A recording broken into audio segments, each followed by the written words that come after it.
Okay, so the Tab A8 2022 is here and is one of those devices you really need to have with you in order to see and or tell the differences, if that makes any sense. Because straight away I can tell you that it is much better than the Tab A7, which totally caught me off guard, because when you look at it on paper it really doesn't look like it, but it does. Then here, now. Oh, by the way, if you want to have your question answered via priority checkout, fast lane only, means you have to do the following thing. Click the subscribe button and that's it. Voila. In the box you have, of course, the Tab A8, you have a charging brick, you have a charging cable, which is pretty basic. It's the basic one that's included. Nevertheless, it does support fast charging. So if you already own a fast charging cable, then this device is capable of doing this. There's no S Pen in the box, there's no S Pen to be seen, full stop, but it does support stylus-like functions. I can draw and write with my fingers, so you could use it with Samsung Notes if you want to. It basically comes pre-installed already. Similar concept to the A7 basically. So you won't have all these fancy features you would get with an S Pen, but if you have the stylus and you have a basic one, it probably doesn't have the palm rejection also, but you can start taking notes with this budget device. I have the 32GB storage option, 3GB of RAM. I know basically it's the only version I can get over here, but in other countries, UK and US, I think you have a 64GB storage and 128GB storage version, which comes with 4GB of RAM, and that's probably the one I would go for, the 4GB of RAM, and that's a sweet spot as far as I can see it. So the first thing I noticed when I took it out of the box is basically the design changes. I have it right here. You can see it's kind of boxy. It feels more boxy in a good way though. It certainly is heavier and thicker than the Tab A7, that's for sure, but it really feels well and good in your hand, and it's aimed as a multimedia device. So, you know, there are some bezels, you can see them, but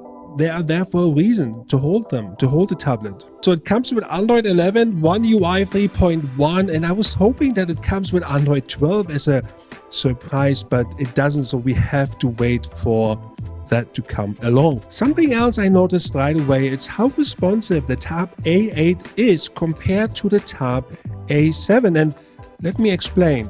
Neither of these devices are really rocket ships in terms of speed, but my irritating level when it comes to touch input or missing speed of touch input, whatever you want to call it, not working, was way much lower on the Tab A8 than on the Tab A7. I could tell immediately there was a speed difference that I don't know how to explain it, but it was there right away. I could tell, taken out of the box, I have it installed, everything installed, and it was working fine from get-go. So the next logical step is obviously to do a Geekbench score result for both tablets, and that's where things really got interesting. So whilst this is not significantly higher side by side when it comes to the multi-core and single core, but when it comes to graphics, however, it is more than double for OpenCL. It is more than double for Vulkan score.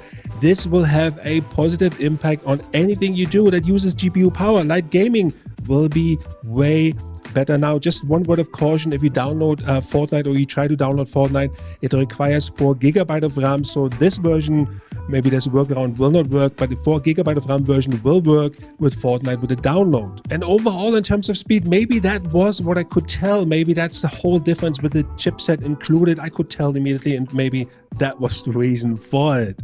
Okay, you're now looking at the front camera for the Tab A8 2022. Some brutal conditions. We are in the midday, some sun, and you can also see the Bavarian Alps. This is the selfie camera for your video calls. You can see and hear what it looks like, and you can see my beautiful dog kissing me. You've seen the footage. The camera is pretty decent though. It's the same as the A7, but I will do a further test for the full review.